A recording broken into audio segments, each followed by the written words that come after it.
Selamat datang di channel Alur Donghua. Sebelum menonton, silahkan subscribe, biar Mimin tambah semangat update-nya. Dia tidak mengerti mengapa Yun Ce memberinya perlakuan istimewa seperti itu. Dia belum pernah bertemu Yun Ce sampai hari ini, dan ayahnya pasti adalah orang yang paling dia benci dari semua orang di alam Laut Selatan. Sepertinya dia tidak punya pikiran untuk mencari tahu jawabannya sekarang. Yun Ce menurunkan kakinya, dan tulang punggung Nan Qianqiu patah seperti ranting.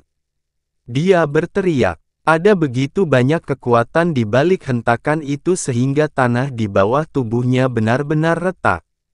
Dia meringkuk seperti udang karena rasa sakit yang menjalar di sekujur tubuhnya, dan darahnya dengan cepat membasahi tanah tempat dia berbaring. Keringat dingin membasahi tubuhnya seperti sedang diguyur hujan. Kontras antara kulit pucat pasi dan darah merah cerahnya membuatnya tampak seperti mayat yang sudah lama mati. Setiap otot di tubuhnya berkedut kesakitan, dan suara serak yang keluar dari tenggorokannya hampir tidak bisa dianggap manusiawi. Rasa sakit yang luar biasa menyiksanya, dan satu-satunya hal yang menunggunya setelah ini adalah jurang kematian.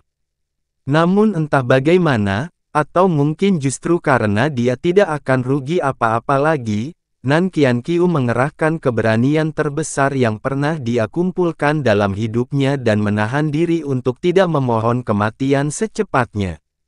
Bahkan, dia mencoba menatap Yun Ce lagi sehingga dia bisa mengutuknya dengan kata-kata paling berbisa yang dia tahu, tepat di wajahnya. Ketika dia akhirnya berhasil, dia melihat seorang gadis hijau berdiri di samping Yun Ce sebelum dia menyadarinya. Wajahnya seindah bidadari, dan matanya begitu murni hingga tak ternoda. Namun sinar di matanya menunjukkan rasa sakit dan kebencian yang luar biasa. Ras roh kayu, persepsi spiritualnya tersebar, namun dia masih bisa merasakan aura uniknya. Yun Ce tidak mengucapkan sepatah kata pun. Dia diam-diam memperhatikan wajah He Ling sambil merasakan perubahan emosi dan auranya, setiap bagiannya. Dia telah menjalani kehidupan pengungsi sejak lahir, dan kehilangan orang tuanya saat masih kecil. Seolah-olah kemiskinan dan tunawisma belum cukup, dia bahkan telah kehilangan keluarga terakhirnya di dunia sebelum dia bertemu dengannya. Keruntuhan dan rasa sakit ketika dia mendengar berita itu, keputusasaan ketika dia mengira bahwa pembunuhnya adalah alam kerajaan Brahma, pengorbanan dan kelahiran kembali sebagai roh racun untuk membalas dendam, kehilangan kendali ketika dia meracuni alam dewa kerajaan Brahma, dan kehancuran ketika dia mengetahui bahwa dia telah menganiaya mereka. Mereka tidak berpisah sedetik pun selama beberapa tahun terakhir. Dia ada di sana ketika Yun Ce mengalami pasang surutnya. Dia ada di sana ketika dia berjuang untuk mengatasinya. Dan akhirnya, tiba waktunya untuk memenuhi janjinya padanya. He Ling menatap kosong ke arah Dewa Laut yang tampak menyedihkan di bawahnya. Auranya kacau, dadanya naik turun, dan bibirnya bergetar karena keinginan untuk berteriak atau mengutuk Nan Qianqiu. Untuk beberapa alasan, dia tidak dapat menemukan suara untuk melakukan semua itu, bahkan setelah waktu yang lama berlalu. Yang bisa dia lakukan hanyalah menangis dan mengingat kembali kenangan buruk yang menghantuinya hingga hari ini. Kerutan tiba-tiba muncul di wajah Yun Ce. Itu karena dia melihat kilau abu-abu yang tidak wajar terakumulasi di mata hijau giok He Ling secara tiba-tiba. Itu sama seperti hari di mana dia mendengar kematian He Ling. Tiba-tiba, He Ling mengarahkan jarinya ke Nan Qianqiu dan mengeluarkan sedikit aura beracun. Pukulan itu mengenai sang pangeran tepat di bagian glabella. He Ling telah menghabiskan seluruh energi racun mutiara racun langit ketika ia kehilangan kendali dan meracuni alam dewa kerajaan Brahma saat itu, dan sejak saat itu, ia hanya berhasil memulihkan sebagian kecil dari kekuatannya. Meski begitu, itu jauh melampaui kemampuan Nan Qianqiu untuk bertahan saat ini. Nan Qianqiu menjerit kesakitan. Racun langit itu terasa seperti sejuta ular yang mencabik dan menggigit tubuhnya. Lalu, dia tiba-tiba teringat pertanyaan aneh Yun Ce tentang pembantaian roh kayu beberapa waktu lalu. Mungkinkah itu semua untuk beberapa roh kayu yang tidak berharga? Telapak tangan Heling bergetar, dan jari-jarinya memutih. Racun tersebut menyebabkan Nan Qianqiu menggeliat kesakitan, dan darahnya berubah warna menjadi hijau. Itu adalah racun yang sama yang telah membuat kerajaan Brahma Monarch menemui jalan buntu. Jika neraka memang ada, maka Nan Qianqiu sedang menderita pada titik terburuknya saat ini. Kamu akan, Dewa Naga, Secara fisik dan mental, sepanjang hari ini merupakan siksaan mutlak bagi Nan Qianqiu. Saat racun langit menyebar ke seluruh tubuhnya, jeritan dan perjuangannya yang serak melemah, dan matanya menjadi berwarna hijau mematikan. Bahkan auranya menghilang dengan kecepatan luar biasa. Tepat ketika Nan Qianqiu sepertinya akan mati, Heling tiba-tiba gemetar dan mengepalkan tangannya. Dia tidak hanya menghentikan racun langit memakan tubuhnya, dia bahkan memurnikannya sepenuhnya. Pelepasan yang tiba-tiba menyebabkan Nan Qianqiu terjatuh ke tanah, tidak bergerak. Kejang yang terjadi sesekali bersifat refleksif dan tidak disengaja. Tentu saja, Heling tidak tiba-tiba menaruh hati pada Nan Qianqiu. Dia masih memiliki begitu banyak kebencian yang masih harus disampaikan, kebencian yang lahir dari kematian keluarganya, kebencian yang lahir dari kematian sanak saudaranya, kebencian dari genosida seluruh garis keturunannya. Dia tidak bisa membiarkannya mati bahkan setelah dia menderita semua rasa sakit dan keputusasaan yang harus diderita di dunia ini. Sayangnya, dia bukanlah Qianye Yinger. Dia tidak tahu bagaimana cara menyiksa orang yang dia benci sampai dia berharap dia mati. Lebih buruk lagi, kebencian tak terhingga yang dia kumpulkan mengancam akan meledakkan jiwanya dari dalam. Kamu, warna abu-abu di matanya tiba-tiba berkumpul menjadi satu titik.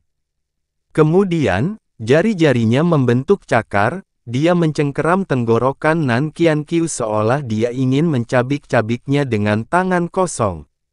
Seolah-olah itulah satu-satunya cara untuk melampiaskan kebenciannya yang tak terbatas. Tapi dia tidak berhasil menyentuhnya. Yun Ce menangkap pergelangan tangannya yang sedingin es dengan lembut dengan satu tangan dan melambai ke Nan Qianqiu dengan tangan lainnya. Saat berikutnya, api merah yang diwarnai oleh energi hitam meletus dari tubuh Nan Qianqiu. Sang pangeran benar-benar kelelahan dan hampir mati, tetapi rasa sakit yang ditimbulkan oleh api iblis bencana abadi masih menyebabkan dia berteriak sekuat tenaga. Hanya butuh sekejap mata bagi orangnya untuk dilalap api mimpi buruk, dan hanya beberapa tarikan napas hingga jeritan mengerikan itu benar-benar padam. Api yang mampu melahap segalanya melahap sang guru ilahi sedikit demi sedikit hingga akhirnya, Nan Qianqiu, tuan muda alam Laut Selatan, putra mahkota yang baru saja mencapai puncak mimpinya larut menjadi abu-abu kering. Yang tersisa hanyalah kekuatan asal mula Laut Selatan yang tidak memiliki master. Heling tidak merasakan kegembiraan meski telah menyaksikan orang yang dia benci sepanjang hidupnya berhamburan menjadi abu di depan matanya. Dia hanya berdiri di sana, bingung dan tidak yakin. Beberapa saat kemudian, dia menoleh ke arah Yun Ce dan menatapnya dengan mata suram dan tanpa cahaya. Kenapa kamu membunuhnya? Kenapa kamu tidak membiarkan aku membalas dendam sendiri? Kenapa? Nafasnya kacau. Matanya yang kosong tampak seperti kehilangan jiwa. Ini adalah pertama kalinya dia mengarahkan emosi negatif apapun kepada Yunche, dan itu adalah kebencian yang kacau dan tidak stabil. Yunche tidak langsung menjawab. Sebaliknya, dia menarik tangan sedingin es itu dan memeluknya erat. Dengarkan aku, Heling. Yunche menempelkan telapak tangannya ke punggung tangannya dan berbicara kepadanya dengan suara paling lembut yang bisa dia kumpulkan. Kami tidak akan pernah menemukan pelakunya dan mengeksekusinya di depan mata kami tanpa pengorbanan dan obsesi Anda. Kamu telah membalas dendam pada orang tuamu, Helin, dan klanmu, dan aku yakin mereka telah menyaksikan semuanya dari sisi lain. Alasan aku tidak mengizinkanmu membunuhnya adalah sederhana. Itu karena tubuh dan darahnya yang kotor tidak layak untuk jarimu, apalagi jiwamu. Bibir Heling sedikit terbuka. Gemetarnya melemah, dan warna abu-abu di matanya sedikit memudar. Yunche menutup matanya sebelum melanjutkan dengan suara sedih, Heling, kamu bebas terobsesi dengan balas dendam sesukamu, tapi kamu tidak boleh memaksakan diri ke dalam jurang yang tidak bisa kembali lagi, mengerti? Anda tidak boleh menjadi seperti saya. Dosa ini adalah miliknya dan hanya dia yang harus menanggungnya. Dia bahkan belum selesai, dan banyaknya darah serta dosa yang melapisi tangannya tidak bisa lagi dicuci bersih. Kita adalah satu sejak kamu menjadi roh racun langit, dan aku adalah iblis terburuk di seluruh dunia saat ini. Tetapi bahkan iblis yang paling murni pun masih menginginkan cahaya, dan saat ini, kamu adalah sinar cahaya paling murni dalam hidupku. Aku tidak mungkin membiarkanmu ternoda, apalagi dilucuti dariku, bukan? Heling tampak kaget. Gemetarnya telah berhenti sepenuhnya. Jadi aku bertanya padamu. Apakah kamu bersedia menjadi tempat perlindungan terakhir di hatiku, Heling? Dia mungkin telah jatuh ke dalam jurang yang paling gelap, tapi dia tidak pernah melupakan harapan dan air mata terakhir Helin. Dia mungkin selamanya terjebak dalam kegelapan, tapi dia akan selalu melindungi hati Heling apapun yang terjadi. Dunia menjadi sunyi, dan udara tidak lagi bergejolak karena kegelisahan. Bahkan abunan Qianqiu telah tersebar ke dalam ketiadaan sebelum mereka menyadarinya. Heling mengangguk ke dada Yunche, kelembutan dan rasa takut yang familiar kembali terdengar dalam suaranya. Warna abu-abunya memudar sepenuhnya ketika dia melihat matanya lagi.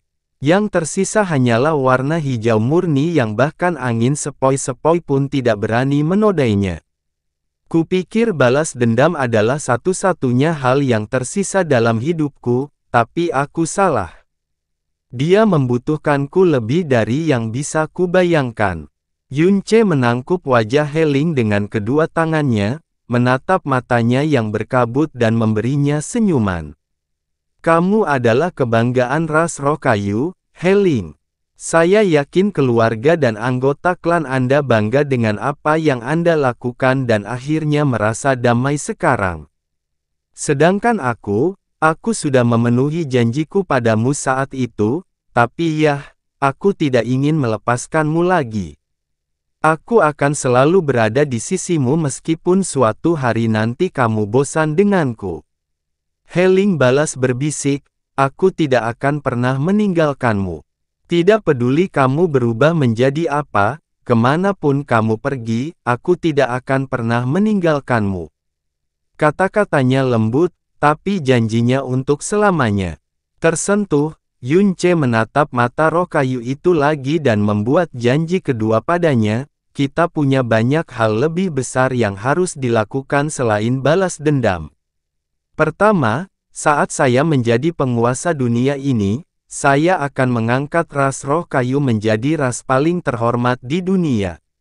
Siapapun yang berani menyakiti mereka akan menderita hukuman terburuk yang bisa dibayangkan. Dunia sudah terlalu banyak berutang pada ras roh kayu, jadi jumlah kompensasi apapun tidak bisa dianggap berlebihan. Selain itu, Yunce tiba-tiba menyeringai nakal sambil membelai pipi Heling, anak-anak kita akan menjadi roh kayu, bukan, roh kayu kerajaan, dan wajar saja kalau aku menghancurkan siapapun yang berani menyentuh mereka, kan? Warna merah jambu langsung menyebar dari pipi Heling hingga ke lehernya. Dia menundukkan kepalanya dengan tergesa-gesa sambil merengek, kamu sungguh. Gadis yang panik itu hampir tidak bisa mengucapkan kata-kata yang masuk akal saat diejek, tapi kebencian yang hampir menghancurkan jiwanya beberapa saat yang lalu telah lama hilang. Faktanya, keinginan untuk membalas dendam yang telah dia ukir di dalam jiwanya perlahan tapi pasti malah kabur ke dalam gambaran Yunce. Dia tidak menyadari bahwa dia memiliki hal yang lebih besar dan lebih penting untuk dilakukan di dunia ini sampai Yunce mengingatkannya. Ya, daripada menempatkan dirinya dalam jurang balas dendam, dia bisa tetap berada di sisinya dan merawatnya. Itu adalah sesuatu yang patut dinantikan, meskipun wilayah ilahi barat, alam Dewa Naga.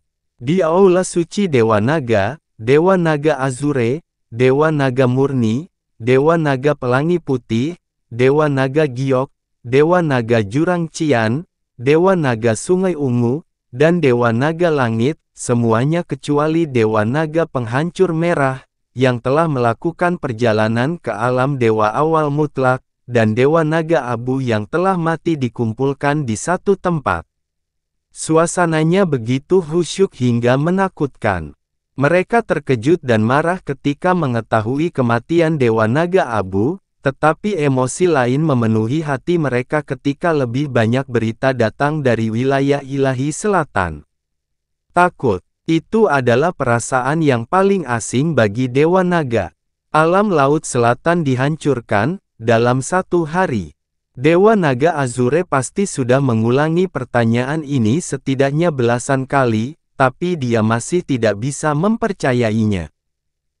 Kehancuran Raja Laut dan Dewa Laut, kematian Nan Wansheng, kematian Nan Guizong, kembalinya dua leluhur alam Dewa Brahma dan pilihan mereka untuk berdiri bersama wilayah ilahi utara, dan yang lebih aneh lagi, kemunculan naga awal mutlak. Itu semua adalah berita yang membuat ras Dewa Naga terkejut, dan itu datang secara berurutan hanya dalam rentang waktu beberapa jam. Alam Dewa Naga tidak menganggap wilayah ilahi utara sebagai ancaman nyata bahkan ketika mereka telah menghancurkan wilayah ilahi timur hanya dalam beberapa bulan. Pendapat itu berubah total dalam satu malam. Wilayah ilahi utara telah melampaui semua ekspektasi sebelumnya, namun berita terbaru membuat keberhasilan tersebut tampak seperti tabir asap. Ada tamu istimewa lain di aula selain 7 Dewa Naga. Dia adalah Zhou Suzi. Zhou Suzi tampak seperti berusia puluhan tahun hanya dalam beberapa bulan, tetapi dia juga jauh lebih tenang dari sebelumnya. Terlebih lagi, mata lamanya bersinar dengan sesuatu yang tidak pernah ada pada dirinya yang dulu. Sepertinya kita benar-benar meremehkan Yunce dan wilayah ilahi utara, kata Dewa Naga Azure. Rambut biru panjangnya menari-nari di udara dan matanya sewarna laut. Sosoknya yang tinggi diselimuti oleh kesungguhan yang suram dan dia tampak lebih muram dari sebelumnya. Tidak disangka dia bisa menghancurkan alam Dewa Laut Selatan dalam satu hari. Tidak ada kata lain yang bisa digunakan untuk menggambarkan peristiwa ini selain mengejutkan. Kemunculan kembali dua kaisar dewa masa lalu dari alam kerajaan Brahma cukup mengejutkan, tapi aku tidak bisa memahami metode apa yang digunakan Yunce untuk meyakinkan naga permulaan absolut, untuk menghancurkan isolasi mereka dan melemparkan kekuatan penuh mereka ke belakang iblis balapan. Dewa Naga Murni adalah seorang wanita berpenampilan lemah yang mengenakan jubah putih bersih. Matanya setenang dan tenteram seperti air yang tenang, dan dia bahkan tidak memancarkan sedikit pun kekuatan atau kehadiran. Faktanya, penampilannya begitu biasa dan biasa-biasa saja sehingga orang bisa melewatinya tanpa menyadarinya.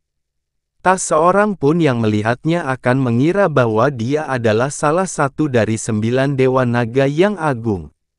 Sebagai perbandingan, bagaimana mereka tiba tanpa disadari di atas alam dewa laut selatan sepertinya tidak penting. Azure, Pure, apakah kalian berdua takut? Dewa naga Cian Abyss bertanya dengan wajah pucat. Matanya, yang biasanya begitu dingin dan tajam hingga tampak seperti jurang biru yang bisa menelan segalanya, kini berkobar karena amarah. Alam dewa naga kita belum pernah mengalami kata yang disebut ketakutan ini, ejek dewa naga langit. Alasan terbesar jatuhnya alam dewa laut selatan adalah karena mereka diangkat oleh petard mereka sendiri. Meriam dewa laut Titanic melakukan sebagian besar pekerjaannya, para iblis baru saja membersihkannya setelah itu. Adapun naga awal mutlak, meskipun nama mereka melekat pada alam dewa awal mutlak yang agung, mereka tidak memiliki kualifikasi untuk dianggap sebagai ancaman bagi ras dewa naga kita. 8 dewa naga, 34 penguasa naga, 308 master naga, dan Raja Naga yang agung dan tak terkalahkan. Sejak era para dewa dan iblis berakhir, ras dewa naga telah berkuasa atas alam semesta. Aku tidak takut, tapi aku tidak bisa tidak khawatir, kata Dewa Naga Azure sambil menoleh untuk melihat Dewa Naga Cian Abyss dan Dewa Naga Langit. Aku yakin Ash sama saja dengan kalian berdua saat ini sebelum dia terbunuh. Dia benar-benar meremehkan Yunce, dan lihat apa akibatnya. Semua mata Dewa Naga menjadi dingin ketika mendengar kata-kata itu. Mereka masih kesulitan menerima kematian Dewa Naga Abu. Dewa Naga Giok angkat bicara, apakah ada di antara kalian yang mengetahui apa yang ingin disampaikan oleh Dewa Naga Abu kepada kami? Hati-hati dengan jiwa naga Yunce. Itu adalah satu-satunya transmisi jiwa yang dikirim oleh Dewa Naga Abu kepada mereka sebelum kematiannya.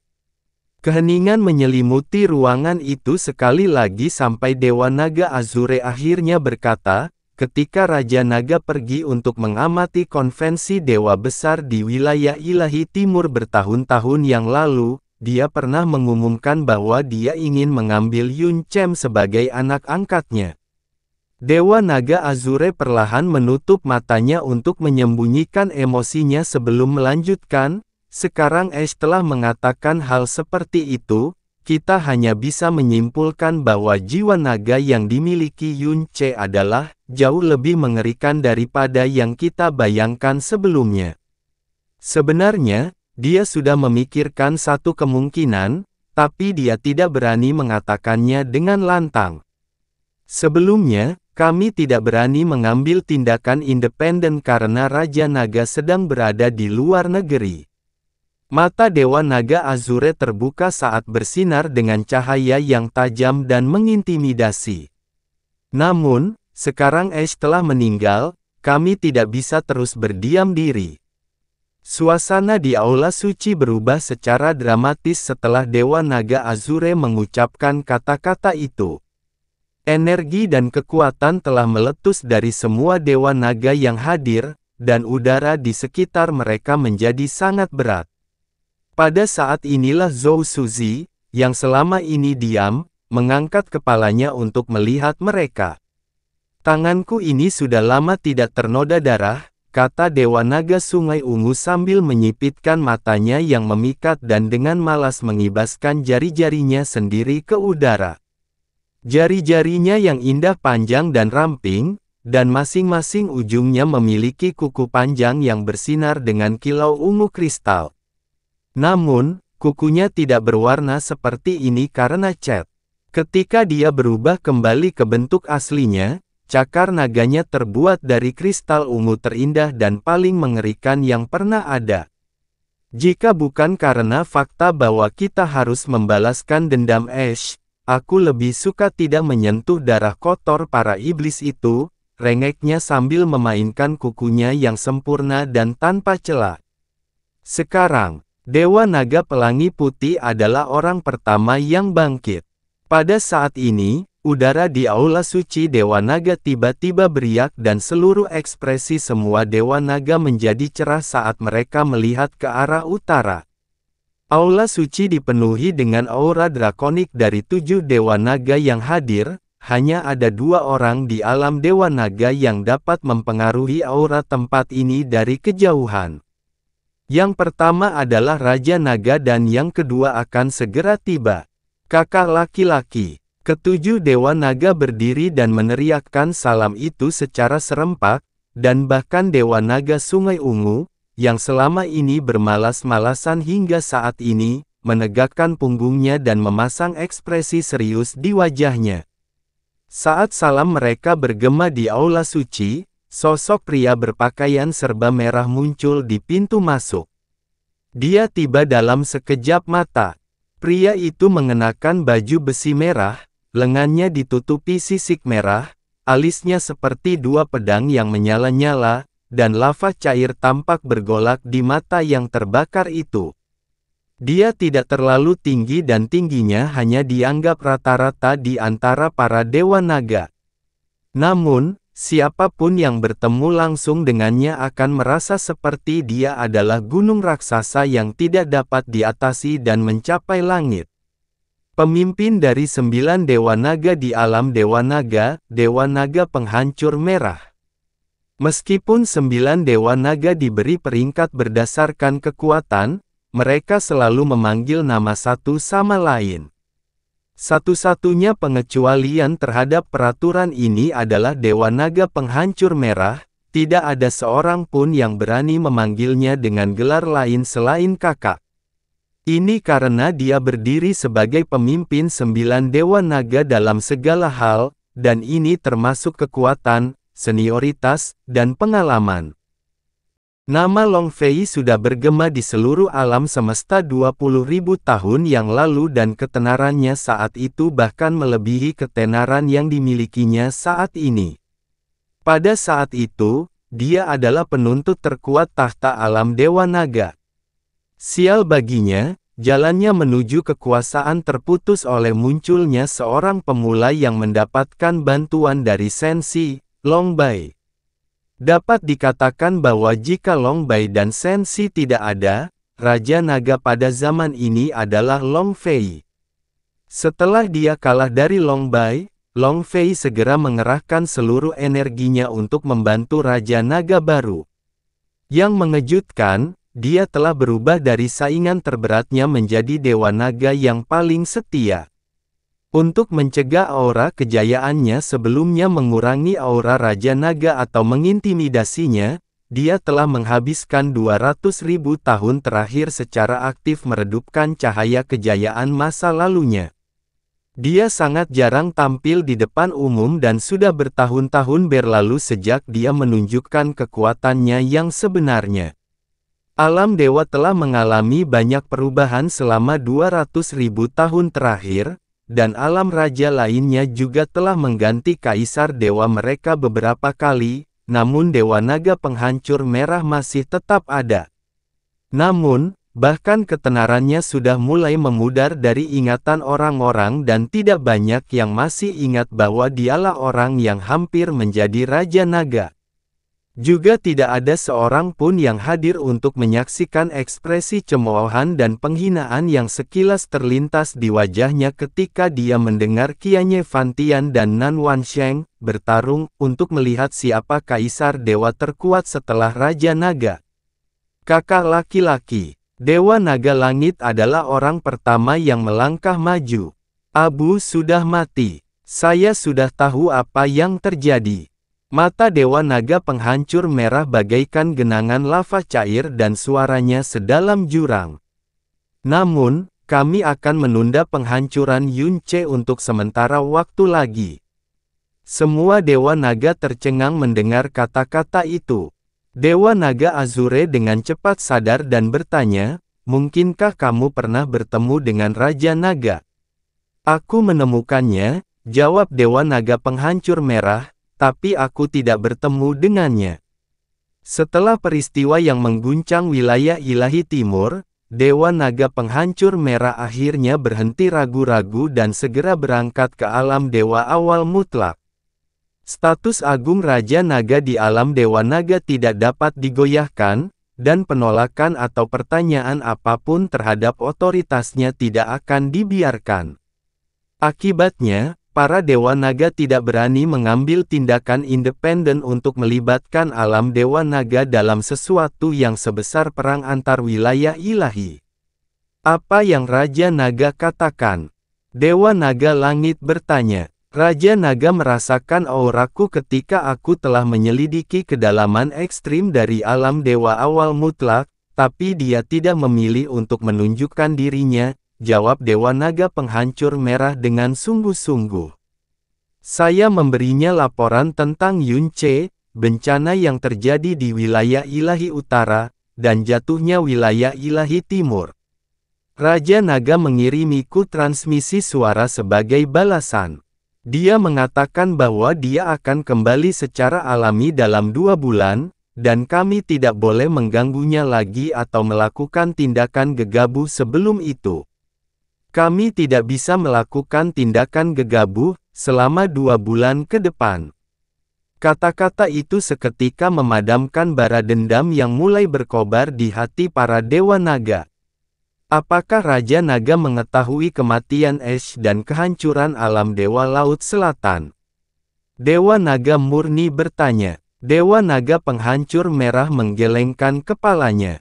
Selama dia berada di dalam ruang terisolasi yaitu God Realm of Absolute Beginning, seharusnya tidak ada cara bagi Raja Naga untuk merasakan hilangnya Ash. Faktanya, saya baru mengetahui tentang kematian Ash dan kehancuran alam Dewa Laut Selatan ketika saya sedang dalam perjalanan pulang. Ini tidak akan berhasil. Pentingnya kedua hal ini sangat berbeda dari apa yang Anda laporkan kepada Raja Naga. Wajah Dewa Naga murni tetap tenang, tapi mereka bisa mendengar kesungguhan dalam suaranya yang biasanya tenang. Kita harus segera kembali ke God Realm of Absolute Beginning dan menyampaikan laporan baru ini kepada Raja Naga. Dia yakin bahwa Raja Naga akan segera beraksi saat dia mendengar kematian Dewa Naga Abu dan kehancuran alam Dewa Laut Selatan, lalu dia kembali ke rumah dengan kemarahan yang sangat besar. Dewa Naga Penghancur Merah mengerutkan alisnya, tapi dia tidak segera menjawab. Karena Raja Naga telah mengatakan satu hal sebelum dia memerintahkan untuk tidak melakukan tindakan gegabah, dan itu adalah, dia tidak boleh diganggu. Pada saat ini, sosok naga berkilauan di luar aula suci. Naga itu dengan cepat berubah menjadi manusia dan memasuki formasi. Setelah itu, dia berlutut di tanah dan mengumumkan dengan suara mendesak, "Saya menyapa Tuan Dewa Naga. Saya punya berita penting mengenai wilayah ilahi selatan. Situasinya telah berubah lagi." Berbicara, beberapa saat yang lalu, alam laut dalam 10 arah, alam mikro ungu, dan alam Suanyuan memberi perintah kepada pasukan mereka untuk memburu semua sisa alam Dewa Laut Selatan. Apa? Ekspresi wajah semua Dewa Naga berubah drastis. Bang! Beraninya dia! Dewa Naga Penghancur Merah meraung dan tangannya mengepal. Dia hanya mengepalkan tinjunya, tapi itu mirip dengan 2 gunung berapi yang meletus. Gelombang energi yang meledak dari tubuhnya mengguncang penjaga naga yang menyampaikan berita itu dengan keras, dan aliran darah mulai mengalir di sudut mulutnya. Namun, dia dengan kaku mempertahankan postur tubuhnya. Dia tidak akan berani bergerak 1 inci pun dari tempatnya. Segalanya mulai menjadi serius, kata Dewa Naga Pelangi Putih dengan suara pelan dan terukur. Sekarang mereka diserang oleh bahaya dari segala sisi, kerajaan pasti akan memikirkan metode apapun untuk melindungi diri mereka sendiri. Hal ini tentu dapat dimengerti. Namun, dengan sukarela berpartisipasi dalam perilaku tercela dan tidak dapat diubah hanya berarti satu hal, Yunce hanya membuat mereka takut. Tidak ada yang bisa menyangkal kata-kata itu. Laporan yang kami terima dari wilayah ilahi selatan sejauh ini tidak jelas dan kabur.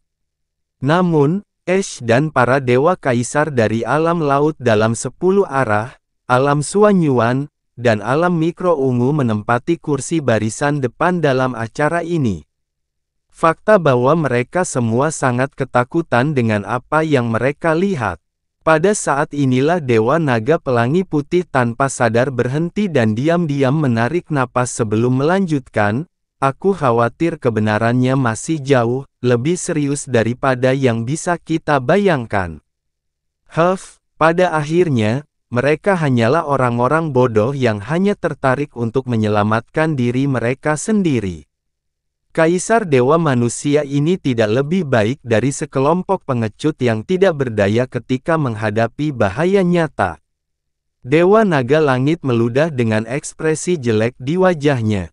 Ketika keyakinan alam dewa di wilayah ilahi timur meleleh saat menghadapi kehancuran total, para Dewa Naga tidak mengungkapkan banyak keterkejutan atau keterkejutan atas penyerahan total mereka terhadap Yunce.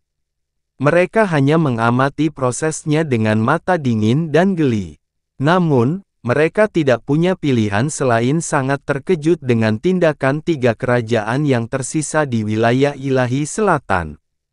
Kakak, kita tidak perlu ragu lagi, kata Dewa Naga Cian Abis.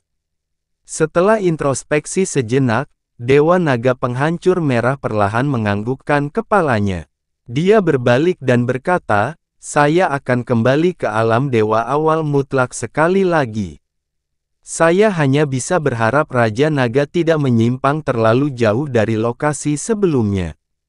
Pada saat ini, cahaya hitam aneh tiba-tiba muncul di mata kuno Zhou Suzi.